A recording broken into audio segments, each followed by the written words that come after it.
Yes, sir. Yes, sir. What it do, gang? Most definitely live, most definitely back. It's me, your humble host, Chandler Blakely, aka Goose. Y'all know why I'm here, bringing you another edition of the starting five for DraftKings and FanDuel, alright? But before we get into it, you already know it's the lineup review going on my best lineup from yesterday's slate. Got them queued up for y'all. We're going to jump right into it, but let me greet the new people out there. How y'all doing? Thank y'all for tuning in. You stumbled across the right spot, man. It's the best kept secret in daily fantasy sports. I don't know how it came across your wire, but you're lucky you found it, man. Now hit that subscribe button. Turn your notification bell on so you can be here rocking with us every day when the videos drop. And you know, all I ask is one small favor, man. The smallest of favors, man. Hit that like button. Let's get that ratio better, man. Y'all so unkind out here in these YouTube streets, man. All I ask is that you hit the thumbs up. You getting hot plays for free. I'm serving you up. Just hit the thumbs up, man. Be a nice, kind person today. All right, let's get to it, man. Last night, I lost a little bit on DraftKings. We had a scramble drill last night, and injuries and foul trouble once again. Injuries and foul trouble. I'm sorry, not foul trouble. A blowout in this particular case. But yeah, man, we got that Nas Reed news after the lock. Got the scrambling. I tweeted out, man, get Nas Reed in everywhere you can. That's what we tried to do. But let's get to it. Best lineup 296. This is actually the $5 single entry. It's that leaderboard contest. I'm trying to move up that thing. De'Aaron Fox at the top, 33% on. Gave you 58 fantasy points. I told you on yesterday's video. Man, give me De'Aaron Fox. He came in a little higher on than I thought, but everybody knew that was a good value play. He was at a good value in a nice spot. So 8,200 from Fox, definitely like that. Anthony Simons, man, I can't be too mad at this 34 points. This solid. I mean, especially considering Lillard yesterday. Lillard was in his bag. He was on Dame time yesterday, so I can't be too mad at that. It happens, man. When your superstar got it going, everybody else going to kind of, fall by the wayside a little bit. But he still gave us 34 fantasy points. Strong value for it right here. 4.5% on. Klay Thompson, another spot I can't be too mad at, man. Even though it was overtime. Come on, Klay. This game going overtime? I might be thinking about the wrong one. Anyway, big minutes from Klay is just another one. The superstar had it going. Steph had it. He had it cooking. He was in the kitchen last night, and that's the thing you love and hate about the Warriors, man. You've seen it time and time before. Whenever one of these guys gets it going, whether it be Klay, whether it be Poole, whether it be Steph, once they get it going, they literally feed you the ball. They're going to call plays for you to get you open. So Steph had it cooking last night, and it was his turn to eat. So Klay fell by the wayside here, 14% on, only gave us 23 fantasy points. Definitely hurt. Nas Reed, a lot of people was able to switch to him in time, 38% on, but he gave you a 50 burger finally. And he still was in a little foul trouble. Still got in a little foul trouble. Nas Reed foul. I don't know. He fouled more than Jaren Jackson now. He ain't never used to foul this much. I don't be knowing what's going on with him, but still, definitely take that 52. Xavier Tillman got him in once again once we saw him move back into the starting lineup ahead of Brandon Clark. He thought he'd be a solid. So much. I was heavy on the centers last night, Sengun and Sabonis. But then just so much value opened up at the center spot. It's ridiculous. It negated it. Sabonis' big game. Sengun didn't do much, as you can see. But, yeah, all that center value, like Tillman, 18%, gave 31 fantasy points. Very solid from him. Gary Trent Jr., that's what I'm saying. I ran into the superstars, the stars of the team last night. Once again, this is why I hate picking Raptors, man. Whoever I take, I promise you it's the other guy. When Trent Jr. here, 4.6% on. He gave us 34 fantasy points. Solid, like Simons here, but same thing similar to Simons. His big homie, Fred VanVleet, was on one last night. Cooking that thing up against Utah, man. So only 34 from him. Ain't much you can do about that. DeAndre Hunter, hey, this blowout killed us.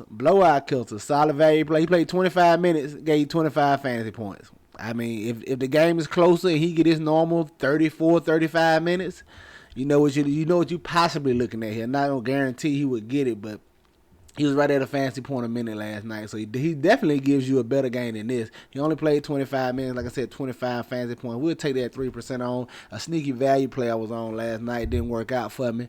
And then Sengun just didn't have a bigger game as we thought, man. I thought he would push a triple-double, especially in this matchup against the OK City Thunder. Just 37 fantasy points at 37% on. Just did not make it happen. So 296 over here. Came in 600 place, like I said. Lost a little bit on DK. But FanDuel, we continue to cook up, man. Same thing over here. Mad Scramble Drill. This was...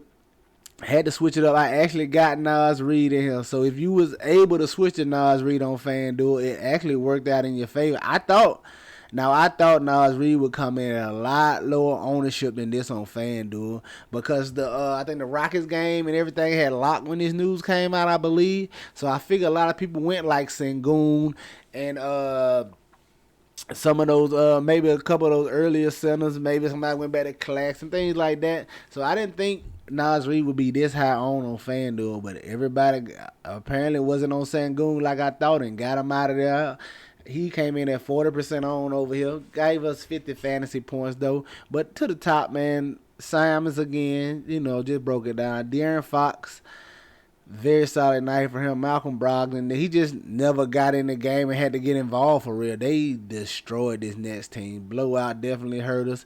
Malik Beasley right here, just trying to get cute with value plays. 2% on, only gave us 19 fantasy points. Jayshawn Tate, very similar.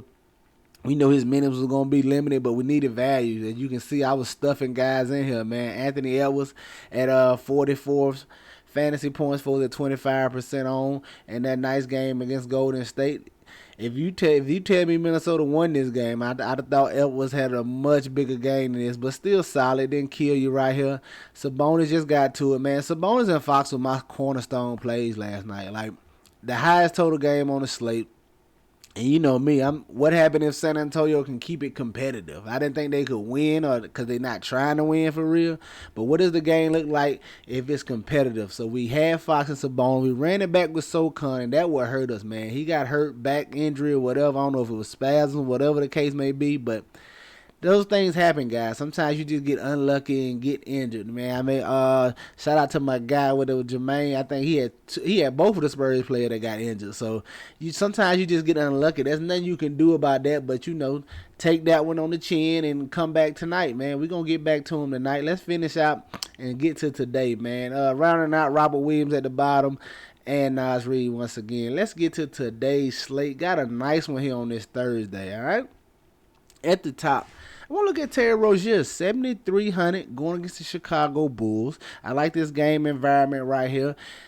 I think Rozier may be a tad bit cheap over here. You know what he's capable of, man. We've seen him drop big performances with LaMelo in the lineup, so I'm not really worried about that. Rozier is just all about if his shot is falling or not, man. I like Terry Rozier in this matchup against Chicago Bulls. Undoubtedly, everybody's going to run back to Melo after having a big game last time. I think this can provide a nice pivot from some Melo ball ownership, all right, and give you leverage if he has the bigger game of the two. I like looking at Terry Rozier 7,300, all right? Shooting guard, who you thought it was going to be? What I told y'all last couple videos ago, I'm going to continue to play Brandon Ingram. 33 minutes out last time. I think the minutes are there. I know it's a slower pace matchup against the Dallas Mavericks, but this is Ingram's team with no Zion. He's going to get whatever shots he wants. He struggled shooting from the field last time. If he can shoot a little better, he definitely can give us a big number at 7,100 right here going against the Dallas Mavericks. I like going right back to Brandon Ingram. At the small forward, well, look at Troy Brown Jr., man. I think he's I know, I don't worry, I'm not living off the past two games he's had. The reason why I'm looking at him is the minutes. I'm not expecting to have a good performance he had the last couple of games, but at 3,800, you talking about a guy who can see 35 minutes, like 30 to 35 minutes. If he's going to continue to play those big minutes, especially in this spot against the Indiana Pacers, I do not mind getting back to Troy Brown Jr. for a little value play right here at 3,800, all right? Coming at the power forward, I have some interest in Jimmy Butler. 7,400, another tougher matchup with the Knicks. It's one of the lower total games on the slate. But 7,400, the price continues to fall on Jimmy Butler, and you know at any given moment he can go out there and give you one of them Jimmy Butler games and drop you 60, 65 fantasy points. I like looking at him right here. I don't.